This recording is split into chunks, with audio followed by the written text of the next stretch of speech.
Hello everyone. आप सभी बच्चों का काशवी कोचिंग क्लासेस में एक बार फिर स्वागत है। और आज हम क्लास 10th के लेक्चर 4 के लिए वापस से ये वीडियो बना रहे हैं। और आई होप आपको पुराने सारे वीडियो पसंद आ रहे होंगे। ठीक है, तो अभी तक हम क्या क्या पढ़ चुके हैं एक बार वापस से रिकॉल कर लें, है ना। तो हमने क्या क्या पढ़ा है बेटा, हम लोगों ने अभी तक संख्याओं के प्रकार या टाइप्स ऑफ नंबर हम पढ़ चुके हैं। टाइप्स ऑफ नंबर, ठीक है, ये हम ऑलरेडी क्लियर कर चुके हैं। नंबर 2 हमने कौन कौन सी थ्योरम पढ़ी है हमने, ठीक है। तो हमने एक और कौन सी पढ़ी है भाई, फंडामेंटल थ्योरम, है ना। फंडामेंटल थ्योरम या अंकगणित का आधारभूत प्रमेय, फंडामेंटल थ्योरम या अंकगणित का आधारभूत प्रमेय हम पढ़ चुके हैं।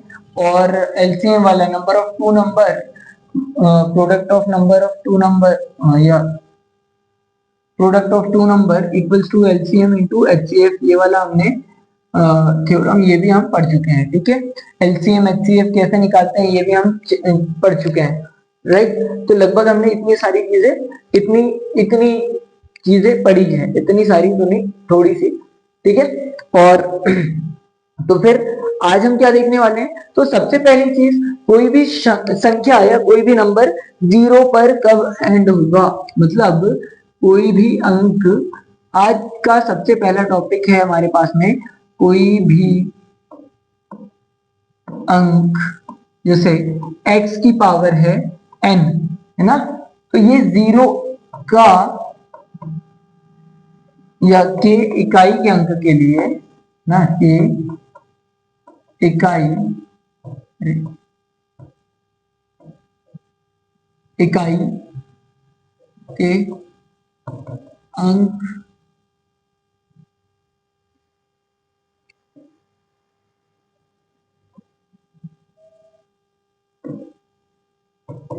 इकाई का अंक शून्य कब होगा, शून्य कब होगा, या शून्य होने के लिए हम क्या बोल सकते हैं बेटा, x का मान, राइट।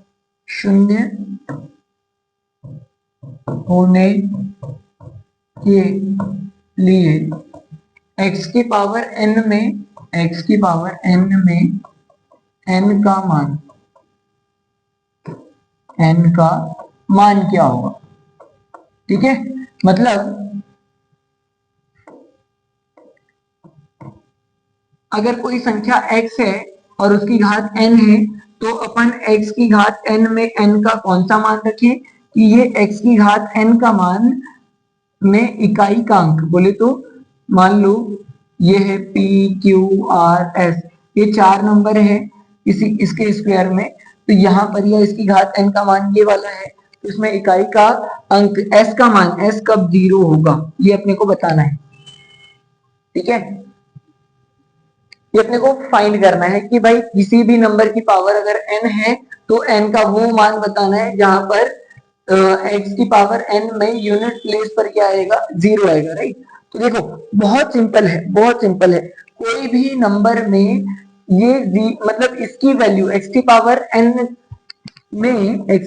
n में यूनिट प्लेस पर इकाई का अंक, इकाई का अंक, भाई ये कब जीरो होगा,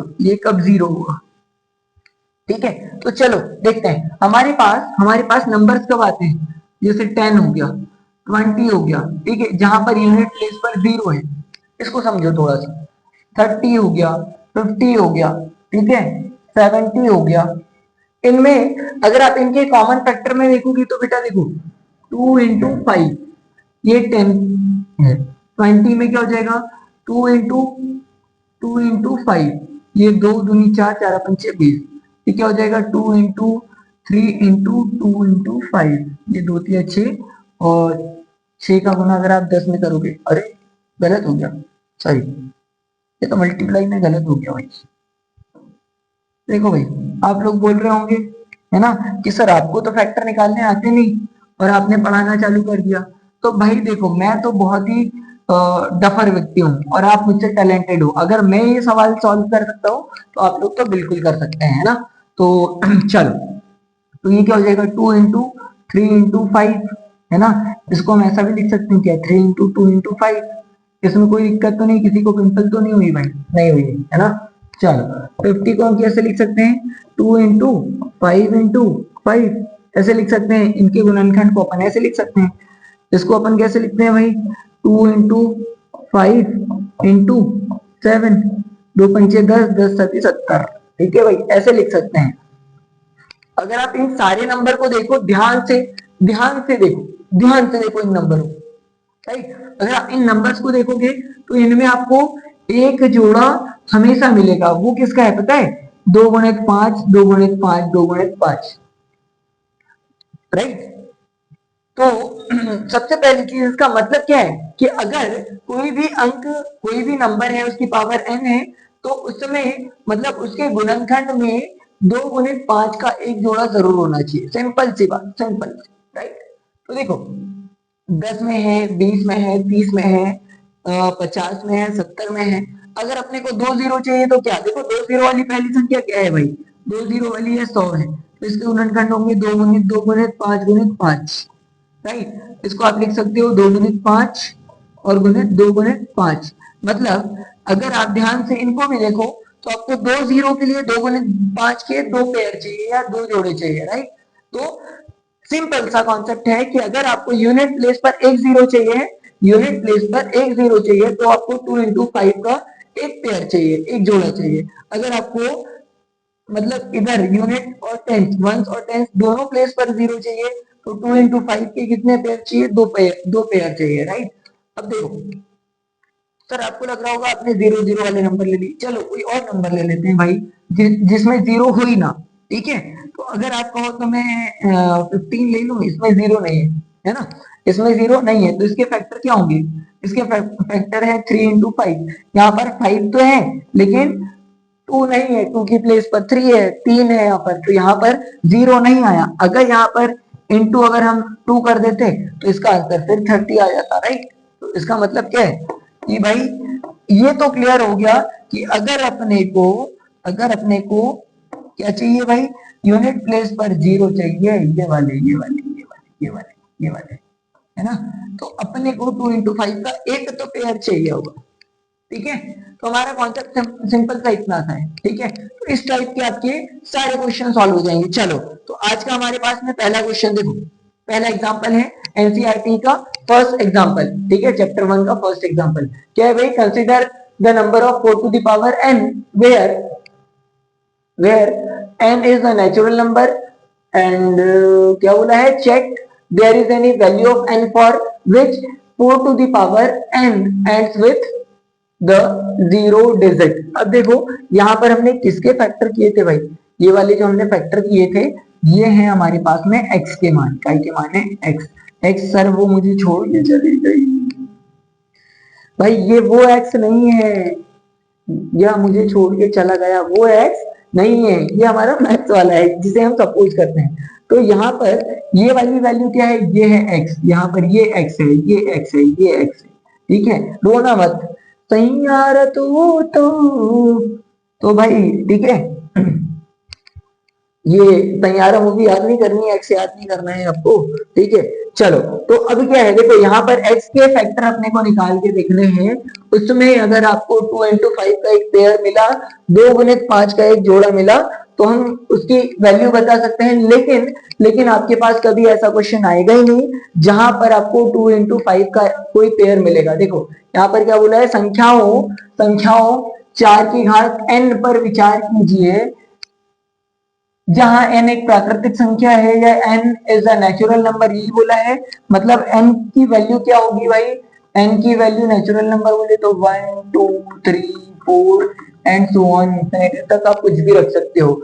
अब कहाँ रखना है भाई, मतलब इसका मतलब क्या है 4 की पावर n, मतलब क्या है 4 की पावर 1 2 3 4 एंड सो ऑन, आप कुछ भी रख दो। लेकिन आपको बताना है कि इसमें इकाई का अंक, मान लो 4 की पावर अगर आप 1 रखते हो तो यहाँ पर कितना आएगा 4, 4 की पावर अगर आप 2 रखते हो तो 4 की पावर 2 बोले तो यहाँ से हम इसको डायरेक्ट सॉल्व करते हैं भाई, ठीक है। यहाँ से क्या होगा 4 इंटू 4 इक्वल्स टू 16, ठीक है, 4 की पावर 3, तो ये कितना हो जाएगा भाई 64। मतलब यहाँ पर क्या आ रहा है, 4 आ रहा है, 6 आ रहा है, 4 आ रहा है, मतलब यहाँ पर तो ऐसी कोई वैल्यू ही नहीं है ना। अगर आप 4 की पावर 4 भी करो तो यहाँ कितना हो जाएगा, 4 इंटू 4 इंटू 4 इंटू 4, तो ये 16 हो जाएगा।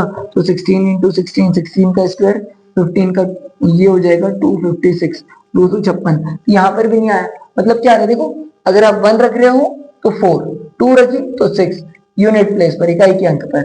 यहाँ पावर 3 रखी तो फिर 4, 4 रखी तो फिर 6, ठीक है। तो ये कंटिन्यू चल रहा है, तो इसको आप कैसे बताओगे, मतलब यहाँ जीरो तो आना ही नहीं है, आप कितनी भी पावर रख लो। तो हम क्या करेंगे, 4 के गुणनखंड करेंगे, ठीक है। तो 4 बराबरी से क्या हो जाएगा भाई, 2 गुणित 2 हो जाएगा, 2 इंटू 2 हो जाएगा, ठीक है।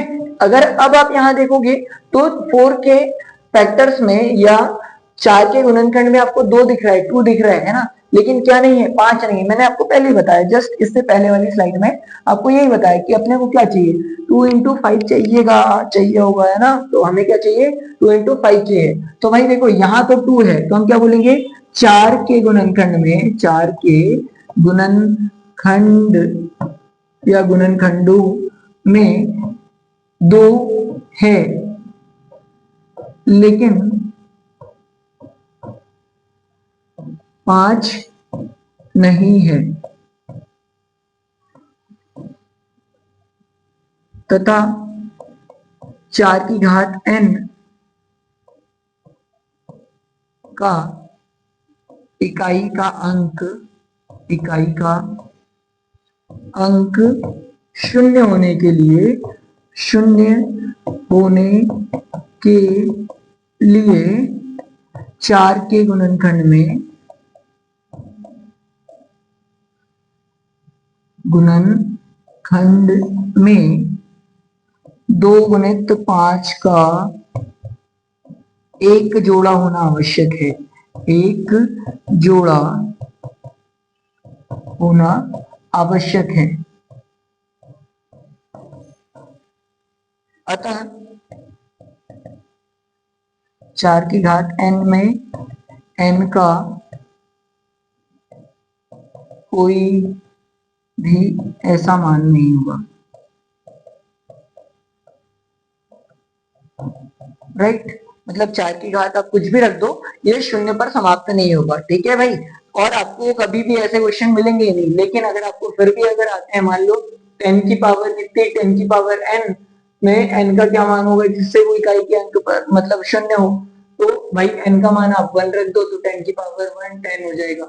ये अगर आपको कितने यूनिट और मतलब वंस और टेंस दोनों, इकाई और दाई दोनों चाहिए, तो 10 की घात 2 करो तो हो जाएगा 100, राइट।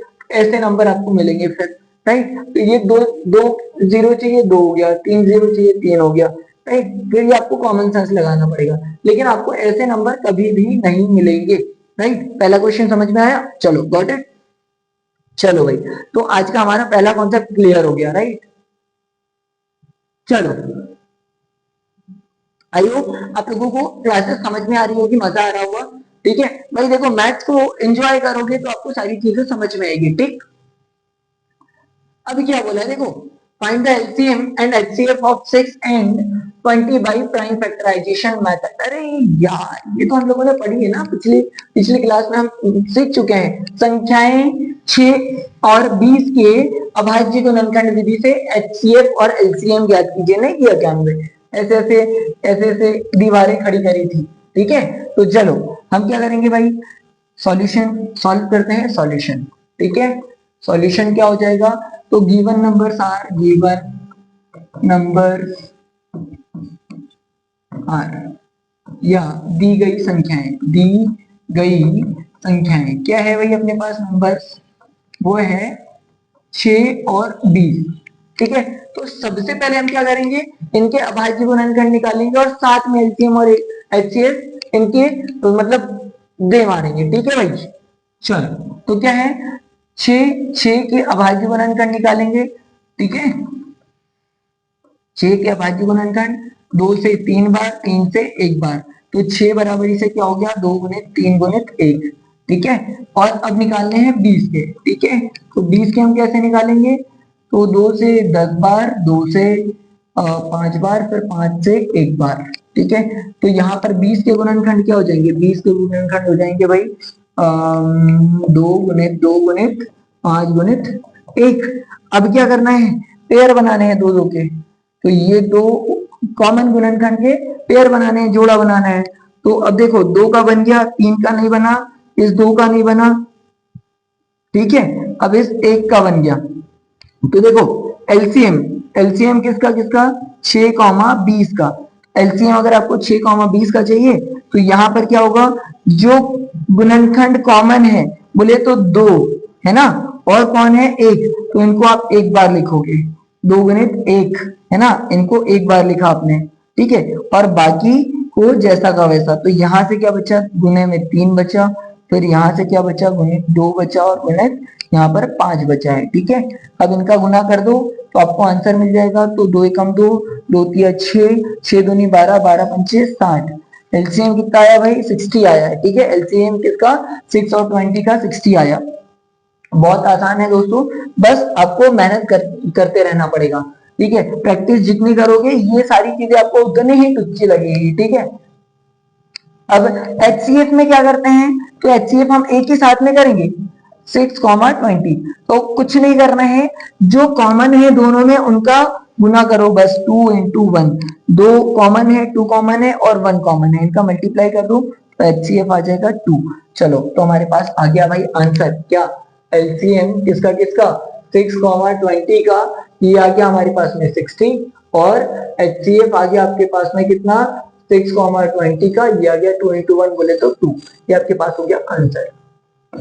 ठीक है, क्लियर? बहुत आसान, एक ही बार में। देखो एलसीएम निकालने के लिए जो कॉमन है उसको एक बार लिखा, जो कॉमन है उनको एक बार लिखा, बाकी जैसे हैं वैसे वैसे कर दिया। 3 3, यहाँ से ये कॉमन था, ये नहीं है तो 2 और ये 5। ठीक है, आंसर। Very good. चलो next slide. Find the HCF ऑफ 96 and 404 by the prime factorization method। ठीक है, गुणनखंड विधि द्वारा 96 और 404 के अभाज्य गुणनखंड ज्ञात कीजिए, है ना। चलो चलो चलो, और फिर इनका एलसीएम ज्ञात करना है। पहले क्या ज्ञात करना है? HCF, देन फिर उसका एलसीएम ज्ञात करना। अच्छा भाई, चलो चलो चलो चलो चलो चालू करें फिर। तो वही solution, given that given numbers are given numbers are, या क्या बोलेंगे भाई? दी गई संख्याएं, दी गई संख्याएं। ठीक है, दी गई संख्याएं अपने पास क्या है? 96 और 404। तो अपने को पहले क्या करना है? अभाज्य गुणनखंड विधि द्वारा HCF ज्ञात करना है। तो सबसे पहली चीज, अभाज्य गुणनखंड विधि से अपने को क्या करना है भाई? अपने को इनके गुणनखंड निकालने, कुछ नहीं करना। 2 से तो ये कितना हो जाएगा? 2 चौके 8, फिर कितना बचा यहाँ? 1, तो 2 8 16, फिर 2 से तो ये 24 बार। ठीक है, 2 दूनी 4 और 2 चौके 8, फिर 2 से 2 एकम 2, 2 दूनी 4, फिर 2 से 6, फिर 2 से 3 और फिर 3 से 1। ठीक है, और ये 404। तो भाई देखो, इसको 2 से डिवाइड करोगे तो 202 बार, फिर 2 से डिवाइड करोगे तो 101 बार, फिर 101 का ऐसे डिवाइड होगा भाई, ये तो अभाज्य संख्या है ना। 101 अभाज्य संख्या है तो 101 से विभाजित करेंगे तो ये कितना हो जाएगा? 1। अब देखो 96 को हम क्या लिख रहे हैं भाई? 96 को लिख रहे हैं 2 इंटू 2 इंटू 2 इंटू 2, 1 2 3 4 5, 1 2 3 4 5, और ये 3 इंटू 3 और इंटू 1। ठीक है, ये हो गया अपने 96 की गुणनखंड या प्रोडक्ट ऑफ फैक्टर्स ऑफ 96। ठीक है, और यहाँ 404 को हम क्या लिखेंगे भाई? ये हो जाएगा 2 इंटू 2 इंटू 101 इंटू 1। ठीक है, अब पेयर बना लो, जोड़ी बनाओ, तो एक 2 और एक 2, इन दोनों की जोड़ी बन गई, फिर इस 2 की और इस 2 की जोड़ी बन गई, और 1 और 1। अब सिर्फ हमें क्या निकालना है? HCF निकालना है। तो HCF ऑफ 96, 404, तो भाई जो कॉमन है सिर्फ उसका गुणा करना है। तो क्या होगा? 2 कॉमन है इंटू, फिर क्या कॉमन है? एक और 2 कॉमन है इंटू 1, तो इसमें क्या होगा, इसमें हो जाएगा 4। HCF आ गया। अब हमें क्या करना है भाई, अब हमें एलसीएम ज्ञात करना है, इसलिए एलसीएम एलसीएम आप यहाँ से डायरेक्ट भी कर सकते हो कि जो कॉमन है उनको एक बार, और बाकी को हम फिर जैसा का वैसा लिख के मल्टीप्लाई कर सकते हैं। लेकिन दूसरा तरीका क्या है, 96,404। तो बेटा यहाँ हमें उस मेथड से निकालनी, कौन सी, a into b equals to LCM of a comma b into HCF of a comma b। दो संख्याओं का HCF। तो बेटा a क्या है 96, b क्या है 404, ठीक है 404। एलसीएम ये तो फाइंड करना है, एलसीएम किसका किसका, 96 और 404 का, और HCF कितना है, HCF 96 और इसका 4 है, ठीक है। तो एलसीएम अगर आपको फाइंड करना है तो उसको उधर ही रहने दो 96,404 और इसको इधर भेज दो, तो ये कितना हो जाएगा 96 गुणित ये हो गया 404 बटे में ये वाला भाग में जाएगा बेटा गुना में, तो ठीक है। अब ये 4 से ये वाले 4 से 404 कितने बार में कटेगा, 101 बार में। तो अब इसका जो एलसीएम आएगा वो हो जाएगा 101 गुणित 96। अब 96 का पहाड़ा, तो 96 कम 96 के 6 हासिल के 9, फिर 0 96 0 0 और 9 9, फिर 96 कम 96।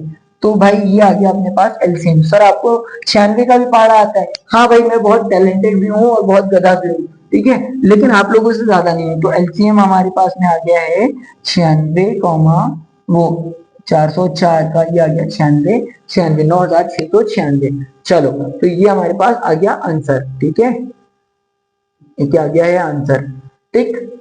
चलो ठीक है भाई, आज का फाइनल और लास्ट क्वेश्चन, ठीक है। क्या बोला है, find the HCF and LCM of 672 and 122 using prime factorisation method. संख्या 6, 72 और 120 का अभाज्य गुणनखंड विधि द्वारा एलसीएम और HCF ज्ञात करना है। तो सॉल्यूशन वही लिखेंगे, वही घिसी पिटी बातें है ना, वही घिसी पिटी बातें। गिवन नंबर्स कौन कौन से हैं भाई, या दी गई संख्याएं वो कौन कौन सी है आपके पास में, या अपने पास 672 और 120। तो भाई इनके गुणनखंड निकालो, 6 के आ जाएंगे 2 3, फिर 3 से 1, राइट, फिर मतलब 2 से 2 दिया 6, फिर 3 से 3 एकम 3, फिर 72 के, तो ये इसको भी निकालो, 2 से 2 ये 6 बचा 1, 2 6 12, फिर 2 से तो 2 2 एकम 2, फिर 2 8 16, फिर 2 से 2 9 18, फिर 3 से 3 3 9, 3 एकम 3, राइट, फिर 120 इसके गुणनखंड निकालो, 2 से ये हो जाएगा 60 बार, 60 गुना 120, फिर 2 से 30 बार, फिर 2 से 15 बार, फिर 2 से नहीं जाएगा सर, हर कभी 2 से भी हो, 3 से 5 बार, फिर 5 से 1 बार, ठीक है। चलो बहुत आसान, बहुत आसान। देखो अब इन सारे के गुणनखंड लिखना है अपने को, है ना, एलसीएम और एचसीएफ। तो एलसीएम निकाल लेते हैं पहले। एलसीएम इसका 7,72,120, राइट। तो अगर हम इनका निकाल रहे हैं गुणनखंड, ओहो 7 नहीं है भाई,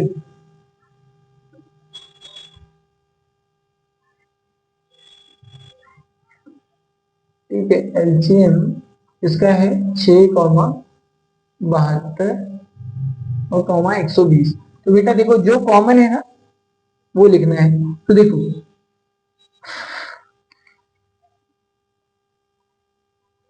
6 को हमने लिखा 2 गुणित 3 गुणित 1, फिर 72 को हमने लिखा 2 गुणित 2 गुणित 3 गुणित, एक बार और है 2 गुणित 3 गुणित 3 गुणित 1, फिर 120 को हमने लिखा कितना 2 गुणित 2 गुणित 2 गुणित 3 गुणित 5 गुणित 1। अब देखो यहाँ पर कॉमन नंबर क्या आ रहा है हमारे पास में, पेयर बनाओ, 1 2 2 2 तीनों में है, ठीक है। फिर इसमें क्या है 3, तो 3 3 3 तीनों में है, 1 1 1, तो यहाँ पर दिख रहे हैं आपको। तो एलसीएम में क्या होगा बेटा, जो कॉमन है उनको हम एक बार लिखेंगे, ठीक है, और बाकी सबको जैसा वैसा।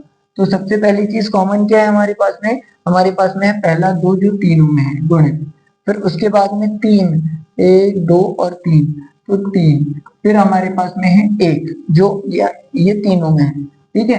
अब बाकी जो बचा है, ठीक है, तो बाकी जो बचा ऊपर से चलते आओ, यहाँ कुछ नहीं बचा, यहाँ से 2 गुणित 2 गुणित 3 है ना, तो यहाँ से अब अपने पास बचा है 2 गुणित 2, 2 गुणित 3, यहाँ पर हो गया ये 2 गुणित 2 गुणित ये वाला 3। अब यहाँ पर 2 गुणित 2 गुणित 5, ठीक है, तो यहाँ जाएगा 2 गुणित 2 गुणित 5, ठीक है भाई, मल्टीप्लाई कर लो, तो 2 तिया 6, 6 कम 6, ठीक है, गुणित 2 तिया 6, 6 दूनी 12, ठीक है, गुणित फिर अरे फिर 1 2 ये भी बच गया है ना, 1 2, तो 2, इसको ऐसा कर लेते हैं अपन, कैसे सर, कैसे बताइए आप, बताइए आप कैसे बोले वैसे कर लेंगे, बच्चे बड़े समझदार। हम क्या बोल रहे हैं, करना ऐसे है, देखो जो कॉमन है यहाँ से इनका गुना 2 तिया 6, 6 कम 6 और 6 दूनी 12, फिर इनका गुना देखो 2 तिया 6, 6 दूनी 12, तो इनका गुना करो, फिर 2 पंचे 10, तो ये 12 का वर्ग हो जाता है 144, 144 में 10 1440, ये आ गया अपने पास में एलसीएम। अगर अपने को एचसीएफ निकालना है तो एचसीएफ बहुत आसान है, 6 गुणित 72 गुणित 120, 120, तो भाई कुछ नहीं करना है, जो कॉमन है ना, जो कॉमन थे, जो तीनों में थे उनका गुना करना है, तो 2 गुणित 3 गुणित 1, तो ये कितना हो जाएगा हमारे पास में, ये हो जाएगा 2 तिया 6, तो ये हो जाएंगे हमारे पास में दोनों के आंसर, राइट। तो देखो तो आज हमारा एक्सरसाइज 1.1 के पहले तक का सारा इंट्रोडक्शन खत्म हो चुका है, राइट। मतलब अब हम अगले वीडियो में चैप्टर मतलब एक्सरसाइज 1.1 पूरी क्लियर कर लेंगे और सारी चीजें आपसे बन जाएगी, राइट। तो अगर आपको वीडियो सारी समझ में आई है, आपको सारे कॉन्सेप्ट क्लियर हुए हैं, तो हमारे चैनल को लाइक करें, शेयर करें, सब्सक्राइब करें और बेल आइकन को क्लिक करें, ताकि हमारी सारी वीडियो आपके तक टाइम टू टाइम जैसे ही हम अपलोड करते हैं वैसे आपके पास पहुंच जाए, ठीक है। थैंक यू सो मच, मिलते हैं अगली क्लास में अगले नए वीडियो, नए कॉन्सेप्ट और नई एनर्जी के साथ में, ठीक है। Thank you.